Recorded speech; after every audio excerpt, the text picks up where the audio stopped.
Welcome back. You are listening to the home of forbidden romances. Prepare yourself, because tonight's story will leave you breathless. Thunder cracked like a whip across the obsidian sky, shattering the silence of the alleyway just as the palm of Jared's hand connected with Elian's cheek. A sharp, stinging slap that marked the end of 3 years and the beginning of a nightmare. "You're pathetic, Elian," Jared spat, his voice dripping with the kind of disdain usually reserved for rotting garbage. He wiped his hand on his expensive trousers, as if touching Elian had soiled him. "It's your birthday, and this is what you get me? A discount watch? Do you have any idea how embarrassing it is to date a defect like you?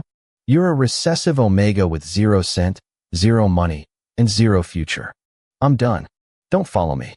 Elian stood frozen, the rain instantly soaking through his threadbare server's uniform, mingling with the hot tears that refused to fall. He watched the taillights of Jared's car fade into the blurred neon of the city, clutching the small, crushed box of the birthday cake he'd bought for himself against his chest. He was 24 today. He was alone. He was broke. And he had just been discarded like a used napkin in the muddy alley behind the restaurant where he washed dishes. He took a shivering breath, turning to walk toward the bus stop, when the low, predatory growl of an engine vibrated through the soles of his worn-out sneakers. A matte black luxury sedan, sleek as a panther and costing more than Elian would earn in 10 lifetimes, drifted to a halt right beside him. The tinted back window rolled down with a silent, electronic hum. Inside sat a man who looked like he had been carved from marble and moonlight. Silver hair fell in carefully styled disarray over eyes the color of electric blue ice.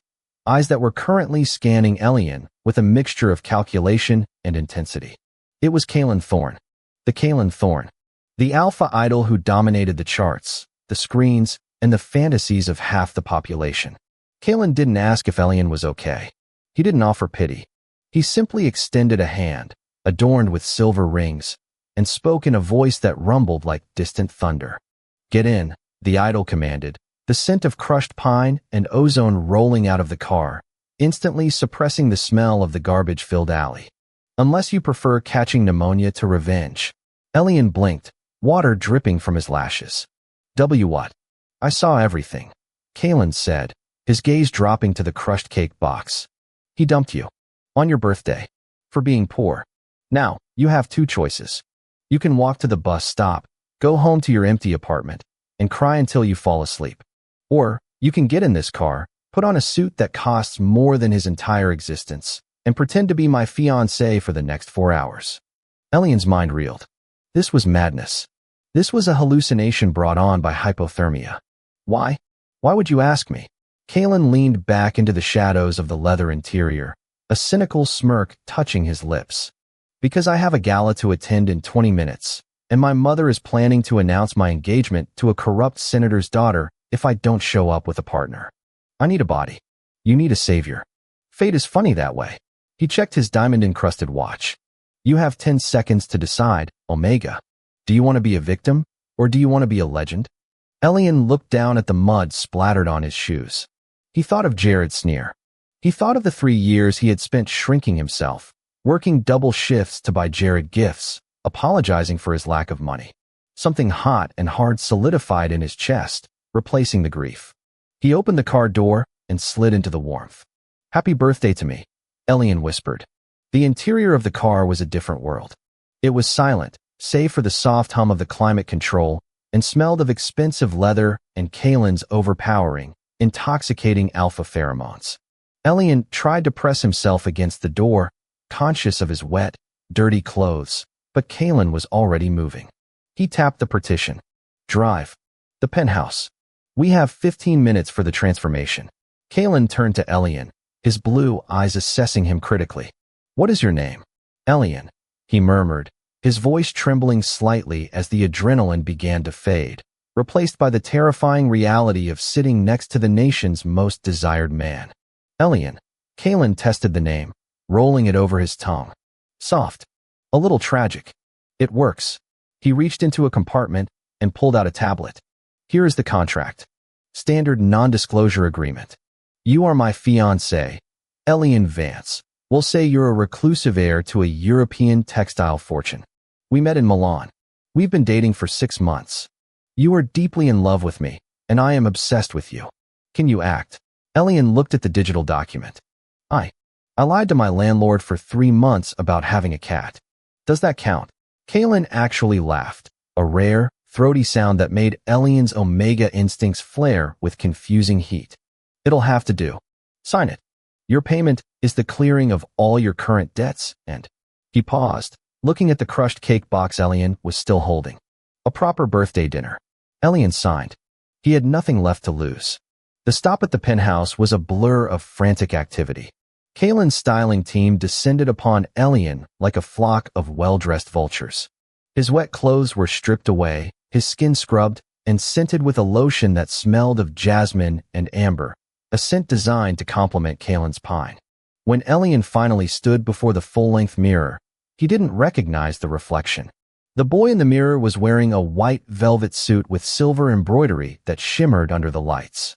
The cut was aggressive, plunging low to reveal his collarbones, while a diamond choker, Kaylin's claim, encircled his neck, hiding the fact that he was unmarked. His hair was styled back, revealing a forehead and eyes that looked larger, brighter, and terrified. Kaylin stepped up behind him, viewing their reflection together. The alpha wore absolute black, a stark contrast to Elian's white. He looked like a shadow embracing the light. "Chin up," Kaylin whispered, his breath hot against Elian's ear. His hands settled on Elian's waist, large and possessive. The touch sent a jolt of electricity down Elian's spine that nearly made his knees buckle. "You are not a dishwasher tonight. You are the chosen mate of Kaylin Thorne. If anyone looks at you with anything less than worship, you look at me. I will handle the rest." "Why?" Elian breathed, watching Kaylin's eyes in the mirror. "Why pick me? You could have hired a model. An actor. Models talk to the press," Kaylin said, his voice dropping an octave, losing its businesslike edge for a fleeting second. "Actors try to steal the spotlight. But you, when I saw you in that alley, you didn't look like you wanted to be famous. You looked like you wanted to disappear. And right now, I need someone who wants to hide in my arms, not use me as a ladder." He tightened his grip slightly. "And besides, you smell like rain. It suits me." Before Elian could process that confession, Kaylin spun him around. "Showtime, darling." The gala was a sensory assault. The Golden Heron Hotel's ballroom was filled with the city's elite, CEOs, politicians, rival idols, and socialites. Crystal chandeliers the size of small cars hung from the ceiling, casting prisms of light over a sea of designer silk and jewels. As soon as the doors opened and Kaylin stepped through, his hand firmly gripping Elian's, the room went silent. The music didn't stop, but the chatter died instantly. Hundreds of eyes swiveled toward them. The weight of their gaze was physical, heavy, and suffocating. Elian's heart hammered against his ribs like a trapped bird. He instinctively stepped closer to Kaylin, his shoulder brushing the alpha's chest. "Easy," Kaylin murmured through a fixed smile, waving at a camera. "Breathe. You own this room." They descended the grand staircase, Kaylin guiding him with a grace that made Elian feel like he was floating. Flashbulbs erupted like lightning storms, blinding him. Kaylin, who is this? Is it true you're engaged? Look at the Omega. He's stunning." They reached the floor, and the crowd parted like the Red Sea. Kaylin navigated the sharks with ease, introducing Elian with fluid lies that sounded like gospel truth. "This is Elian. Yes, we're very happy. No interviews tonight. It's his birthday." They were grabbing glasses of champagne when a sharp, familiar voice cut through the ambient noise. "Elian." Elian froze. The glass in his hand tilted, threatening to spill. He turned slowly. Standing there, holding a tray of hors d'oeuvres, was Jared. But this wasn't the confident Jared from the alley. This was Jared in a waiter's uniform, looking sweaty, harried, and utterly shocked. Beside him stood a woman in a garish red dress, the manager of the catering company, and clearly the better option Jared had left Elian for. Jared's eyes bulged as he took in Elian's velvet suit, the diamonds at his throat, and the protective arm of the nation's top idol wrapped around his waist. "You?" Jared stammered. What are you doing here? You're supposed to be." "Supposed to be what?" Kaylin's voice was low, but it carried a dangerous edge that made the nearby guests step back. The alpha aura flared, cold and suffocating, directed entirely at the trembling waiter. Jared paled, the tray in his hands shaking. I know him. He's just a dishwasher. He's nobody. He's my ex. A murmur rippled through the immediate crowd. Scandal. Drama. This was what they lived for. Elian felt the shame burning his cheeks. The illusion was breaking. Everyone would know. He looked down, ready to apologize, ready to run. But Kalen didn't let go. Instead, he pulled Elian flush against his chest, tucking Elian's head under his chin in a display of primal, territorial dominance. Your ex? Kalen asked, his tone dripping with icy amusement. He looked Jared up and down, dissecting him with a single glance. You must be the fool who left a diamond in the mud because you were too blind to see it shine. Jared opened his mouth, but no sound came out. Let me make this clear, Kalen announced, raising his voice so the surrounding circle could hear. Elian is not a nobody. He is the person who holds my heart. And if you ever dare to speak to my fiancé again, I will ensure you won't even be hired to scrub toilets in this city, let alone serve food. Do you understand? Jared nodded frantically, terrified by the sheer pressure of Kalen's pheromones. He scrambled backward, nearly dropping his tray, and vanished into the kitchen. Elian looked up at Kalen, his eyes wide. Kalen wasn't looking at the crowd. He was looking down at Elian, and for a moment, the acting fell away. There was a fierce, protective fire in those blue eyes that warmed Elian to his core. Thank you, Elian whispered. Don't thank me yet, Kalen muttered, his jaw tightening. The real monster is approaching. The crowd parted again, but this time with fear, not reverence. An older woman with hair like steel wool and a face pulled tight by surgery approached. She wore emeralds that looked heavy enough to break her neck. It was Kalen's mother, the matriarch of the Thorn dynasty. She stopped 3 feet away, ignoring Elian completely. Kalen, stop this farce immediately.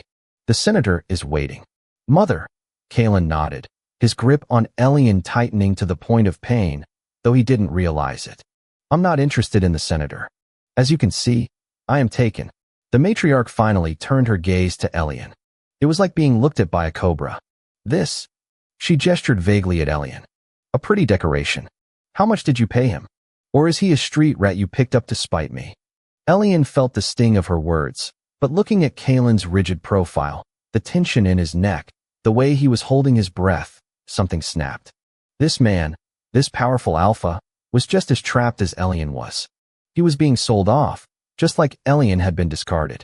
Elian stepped forward, moving out of the shelter of Kalen's arm. He lifted his chin, mimicking the posture Kalen had taught him in the mirror. I am not a decoration, Elian said, his voice shaking but clear. And I am not for sale. Unlike your son's happiness, which you seem very eager to auction off. The silence in the ballroom was absolute. Someone gasped.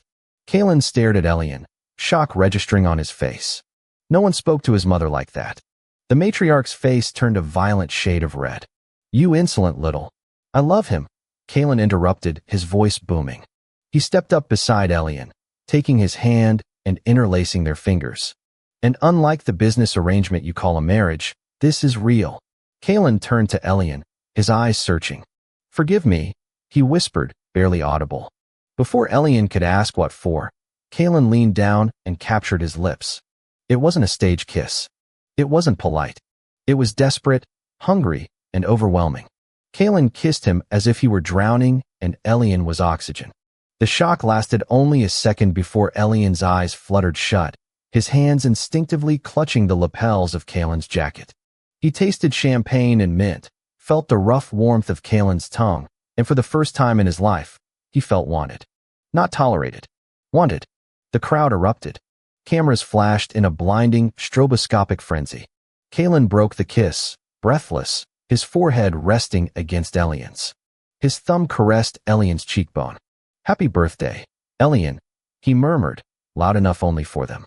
Later, in the silence of the penthouse, the city lights twinkling far below like fallen stars, the atmosphere was thick with unspoken tension.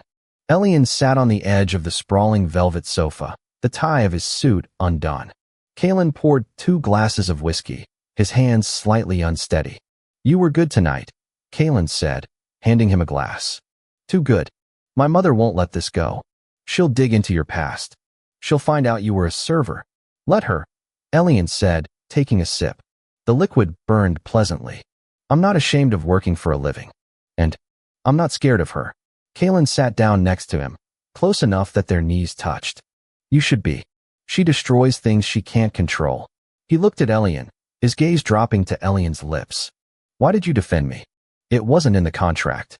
Elian looked into the amber liquid in his glass. Because you looked lonely. And because, for a moment, in that alley, you saved me.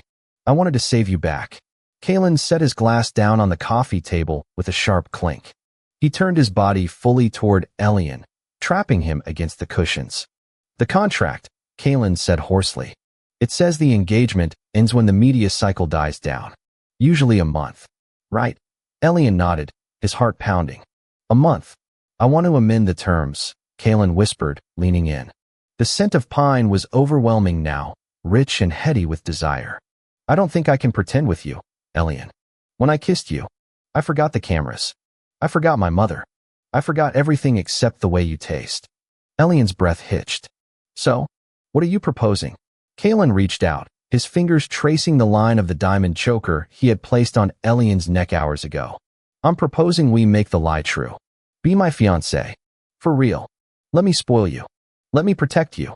Let me prove to you that you are worth more than a cheap watch and a rainy alleyway. Elian looked at the man who had picked him up out of the mud. He saw the arrogance. Yes, but he also saw the vulnerability underneath.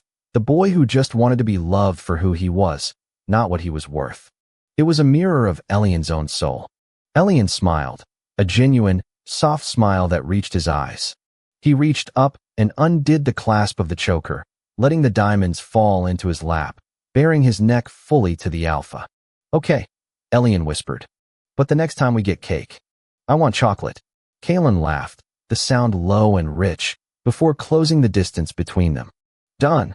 And that is how the viper tamed the wolf. If you enjoyed seeing Elian take control and put the matriarch in her place, destroy that like button.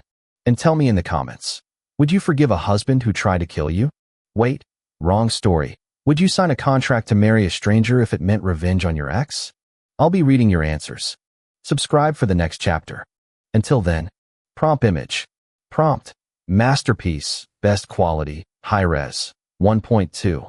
Korean manhwa style, semi-realistic, digital art, 2 men, BL, Yaoi, man 1.